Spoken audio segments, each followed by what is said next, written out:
outside the Civic Centre after having heard from Mayor Lancashire and having raised the LGBTQIA+ Progress Pride flag.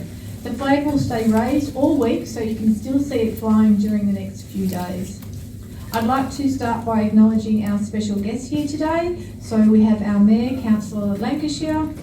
We have a number of councillors here. We have Councillor Tarkos, Councillor Ball, Councillor Dang and Councillor Nguyen.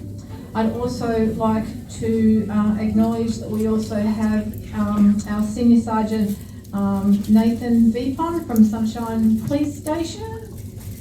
We also have First Constable Roma Conception, and from the Northwest Metro region we have leading Senior Constable Gabrielle Tyak. So thank you very much for coming along. We also have some very special guest speakers today. So we have Win Ma from Headspace Sunshine, we have Elliot Price from Headspace Youth Advisory Group, and we have Archie McWhirter from the Crystal Queer program. So welcome everybody.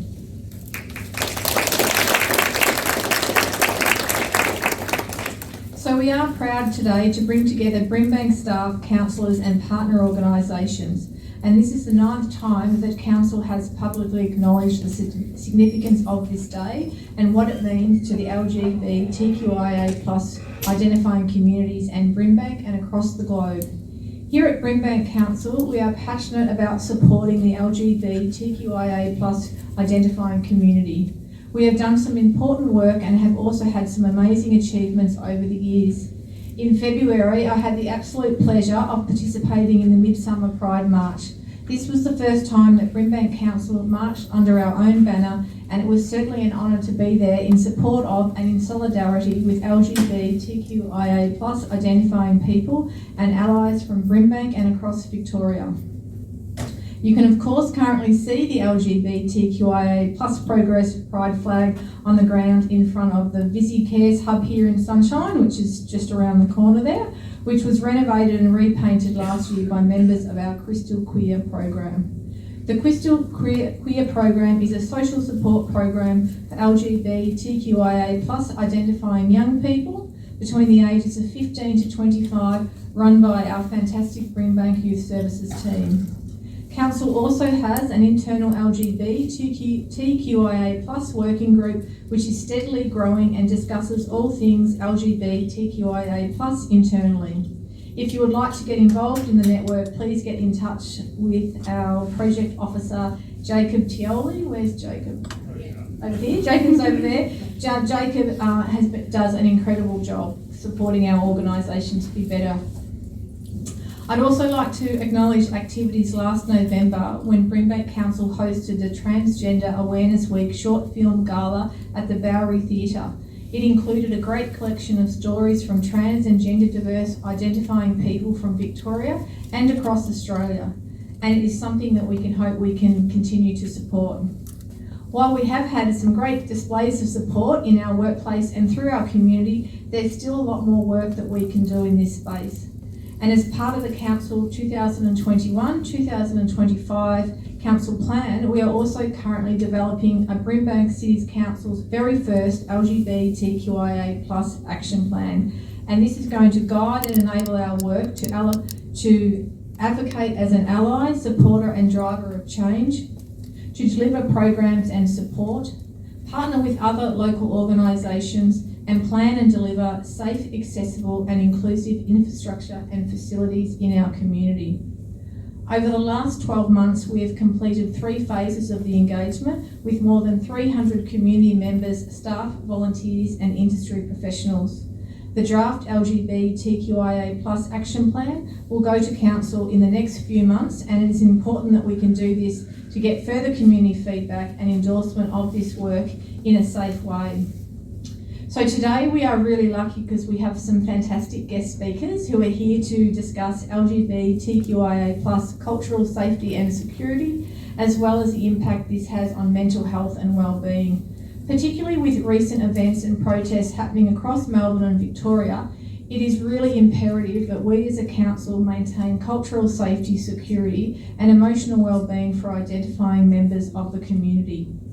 Our hope is that everyone here today can take away some actions and items to think about when organising events or activities with or for the LGBTQIA plus identifying community. So the first person I'm going to introduce is Archie, who is a young person from Crystal Queer. And so before we actually move on to the discussion, we are going to find out about one of our new projects that has been developed by local young people as part of the Crystal Queer program run by Brimbank Youth Services and in partnership with Duke Street Community House. So Archie, whose pronouns are he, him, is a young person that is part of the Crystal Queer program and has been one of the most important players in this wonderful project.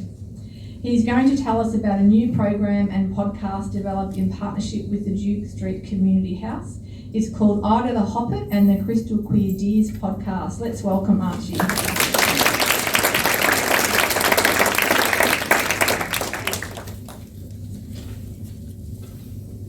Thank you so much, Fiona, and good afternoon, everyone. My name is Archie McWhirter, and I go by he, him pronouns.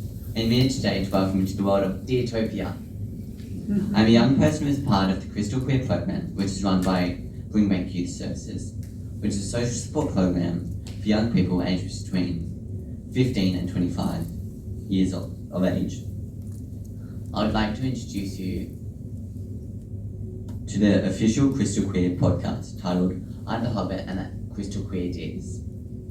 The podcast was a collaboration project between Duke Street Community House and Brimbank Youth Services.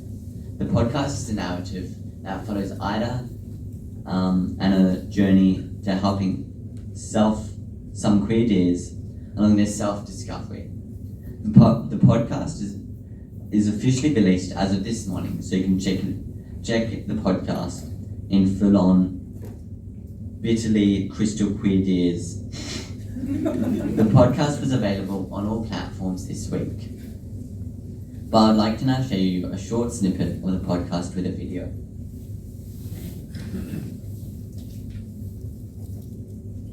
Hello, Dearhobiter, the home of IDAHOBIT and the Crystal Queer Dears. Join Ida, Tyrone, and Bartholomew on their journey to discover and understand their identity and watch them deal with challenges head on. Find and follow the hashtag Crystal Queer Dears podcast on social media. See you there.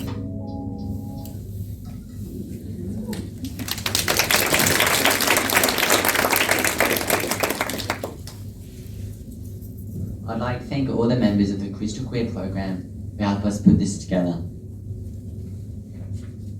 I'd also like to thank Louis from the Duke Street Community House and Jacob and Courtney from the Brimbank Youth Services. Lastly, I'd also like to thank Melbourne Airport Community Fund, which is a sub-fund of Australian Communities Foundation, for also making this program possible. Thank you.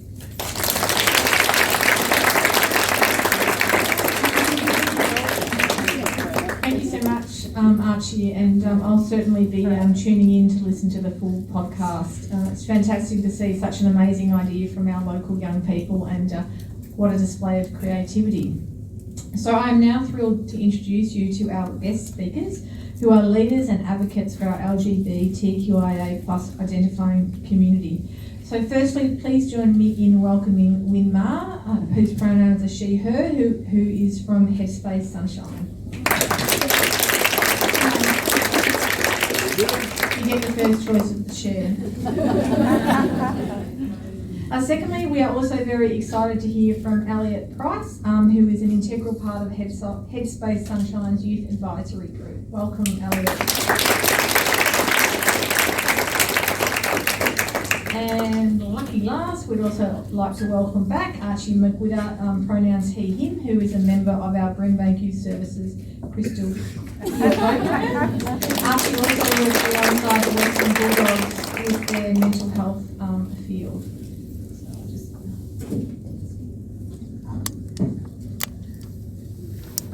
come over and join you on the hot fence. Oh, you've forgotten your questions?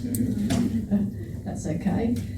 So welcome everyone. So to start off, this is a question for each of you. Could you each please tell us your pronouns and a little bit about yourself? And maybe Archie, you happy to go first? And we'll go that way. It's my point. My name's Archie McWhirter and I go by he, him pronouns. Couple years ago, I got into the Bulldogs Youth Leadership Program, which is for 14 to 16 teenagers in like the West. And then from there, I've expanded and gone to Bark for Youth, wrote 2 articles, and that's pretty much it. And then joined this program and made this podcast. Who I voiced Tyrone. Thanks, Archie. Maybe pass the microphone along and we'll hear from Elliot. Alright, so my name's Elliot Bryce. I use he, they pronouns, and I am part of Headspace's Youth Advisory Group, or we call it the YAG. So I joined the Youth Advisory Group as a way to get some volunteer experience for clinical psychology. I want to be a clinical psychologist, but it's also just been a really great way to be able to help develop different programs and resources stuff and mental health things for youth. So yeah. Thank you. And Lynn. Hi everyone, my name is Wynn. I use she, her pronouns, and I'm the Community Awareness Officer at Headspace Sunshine. For those who don't know, Headspace Sunshine is literally right next door on the second level of the Busy Cares Hub, and we provide free mental health services to 12 to 25-year-olds. I have the pleasure of working with Elliot, and I actually started off as a YAG member myself. And I don't do any of the clinical work. I do more of the work within the community where we just have conversations about mental health, just to have them, just to normalize that experience. So I'll be coming from that perspective today. Thank you. And you keep the microphone, Wynn. So I've got a couple of questions for you. So what is LGBTQIA plus cultural safety and why is it so important? You know, I looked at that question this morning because I only saw that email from Jacob this morning, and I was like, that is huge, that is a big question. But from my own personal experience living and working within this space, I think cultural safety is about creating a safe space where everyone could have a conversation, could explore, could learn more about and advocate for LGBTQIA plus inclusivity, and that they're empowered to do it, so that there are opportunities created to have these conversations, to have that training, to feel confident to have those conversations as well. Advocacy is a really big part of it as well, and including the LGBTQIA plus identifying people in these consultations. I feel like it's so big. There are so many things to talk about, but I think that's the main thing that I want to talk about. Oh, actually, we need to also make sure we think about it in terms of the organisation as well, not just individual advocacy and empowerment, but also what does the organisation do to consider the processes, the systems, the language, everything that they do to perhaps maintain systems of oppression. Like, how are you going to change that? How are you going to, how are you going to be allies in the way that you do your work and live your work? Yeah. Thank you. We've got a few more for you before you get to pass the microphone on.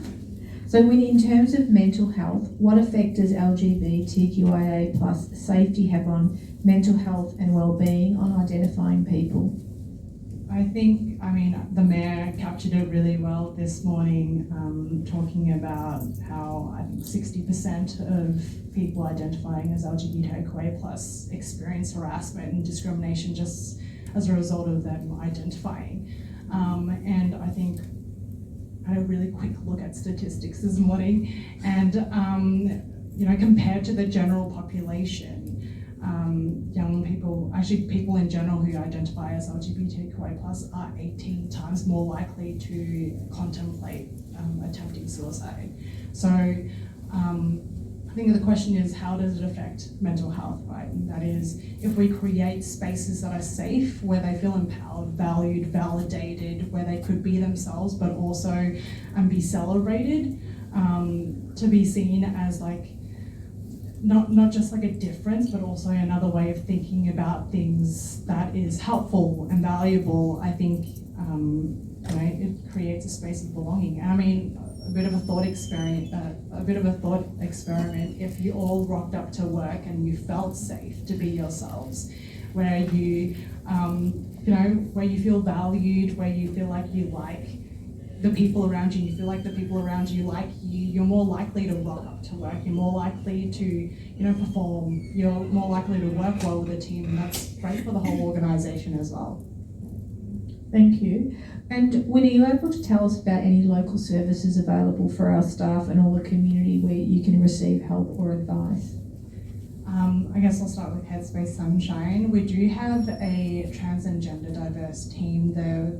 We provide specific counselling for trans and gender diverse young people, but also if any organisations would like consultation around how they could make their services more inclusive or make their groups more safe for young people, then you could access us through Headspace Sunshine. Obviously, we've got the police here. We've got Thorn Harbour, Orange Door. I think I saw Orange Door in this building as well. There's the Rainbow Tick Guide for Inclusive Practice as well. It's a really good resource. Writing Themselves In is a really great report to read. I feel like a quick Google could get you so many resources, and I feel like it's really just about doing the work yourself and making the time to do the work and creating conversations within the workplace so that it's normalized. I think I'm sure there are lots of other organizations here that we could mingle around and talk about, and that's all I can think of right now. Thanks, Wynne. That was terrific. And now you're in the hot seat, Elliot. So the first question for you, Elliot, is what does LGBTQIA plus safety mean to you? I suppose just having places where you can go and access that you're not going to be judged and stuff like that. This space is very hot in terms of political climate at the moment. So having those spaces, which there are plenty around, is really beneficial to have. Thank you. So as we've mentioned before, a number of councils and communities that support LGBTQIA plus activities and initiatives are experiencing disruption, certain community groups. What can Brimbank Council do to support the community during this time? I would just say active involvement, which you guys are doing great at, and just consultation, I guess, with the general community. But you guys are already doing an amazing job. I'm actually really surprised. I'm not gonna lie.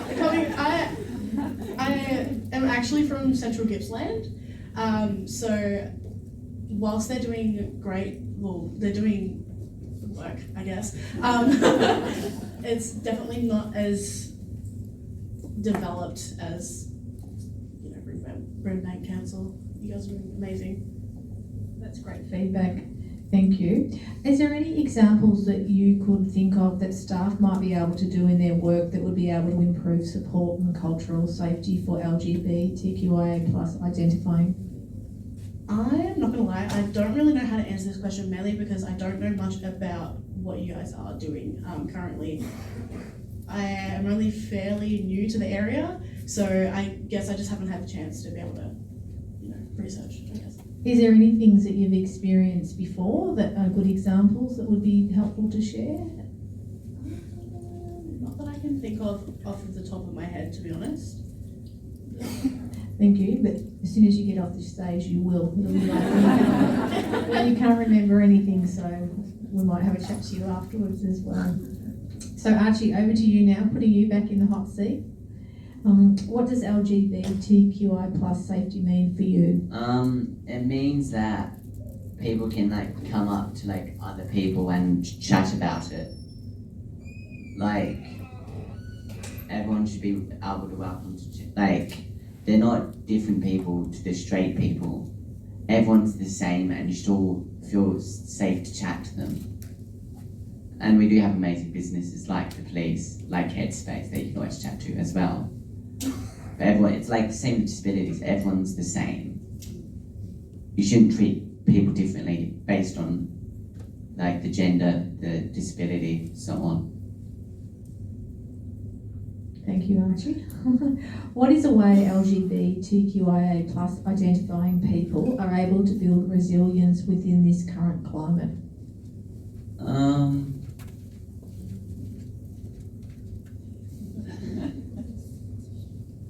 Just to support one another and just try and get out more of your comfort zone and try and socialise with everyone. As much as you socialise, more you be brave and then you meet new people, so on. Thank you. I've got one more question for you, Okay. Archie. What can someone who is an ally do to support those within the community? Just if you're an ally, just support the like community of the LGBTIQA plus people, and yeah, make them a gift. Yeah. And I think that's about it. Thank you. Thank you. You got a microphone.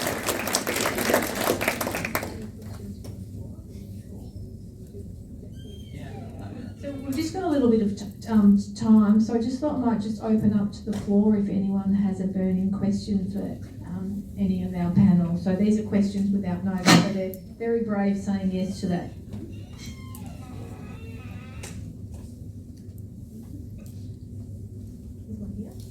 Just a question for Widmar. How do you work with organisations? Are you able to give us an example of how you might interact with local companies? Yeah, is this specifically within the queer space or? In general, yeah. In general, yeah. I mean, it could be panel events like this. It could be, I've got a couple of my team going off to some schools at the moment for IDAHOBIT Day just to talk a little bit about mental health, start conversations. When we've got SRC groups, actually that's where I met Archie at his SRC group at Footscray High School. Just having a conversation with them about what mental health means to them, what they'd like to see different out of school and how we could help facilitate that growth in that conversation. Because it's just really talking about what our goals are, how our values align, and then what resources we've got to share. Thank you. Thank you. Has anyone else got a burning question? I do. Before please. Sometimes we do endorse family violence and stuff like that. We do have young people between maybe 14 to 18 years old where they don't want to tell their parents yet due to the cultural background.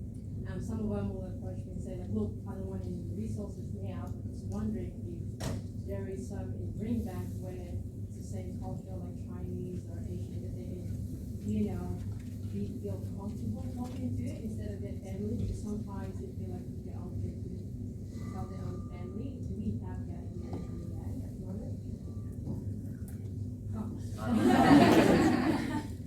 If they're like, next time you approach them, you can join Chris. I feel like we've got a good, in Brimbank, we've got a good community, and you can always say to them, there's a queer community in Brimbank called the Crystal Queer Program.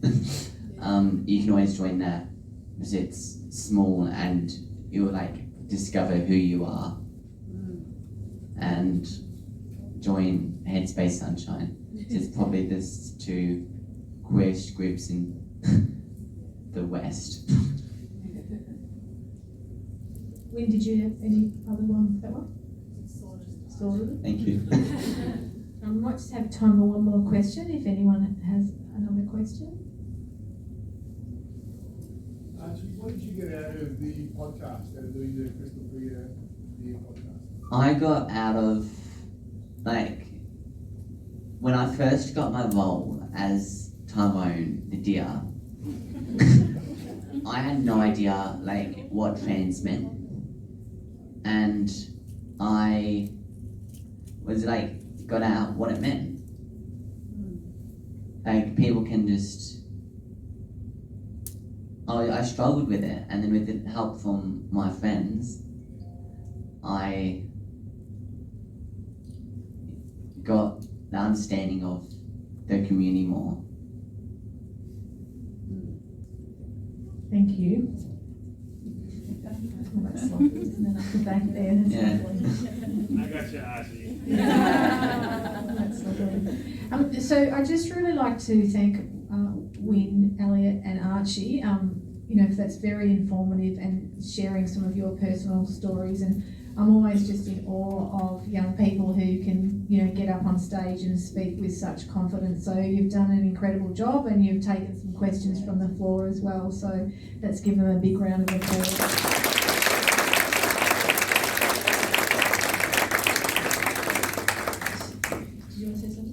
I'm also the youngest on the panel.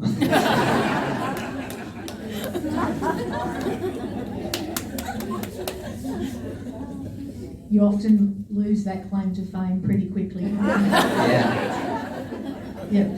So just in recognition of your contribution to this event, Council would like to present a small gift that our Mayor, Councillor Lancashire, is going to do, I think, Jacob.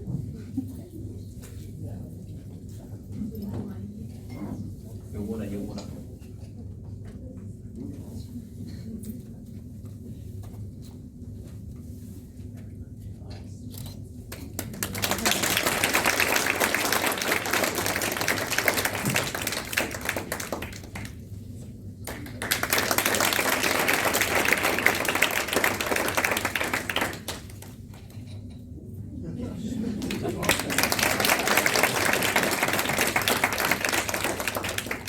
Thank you.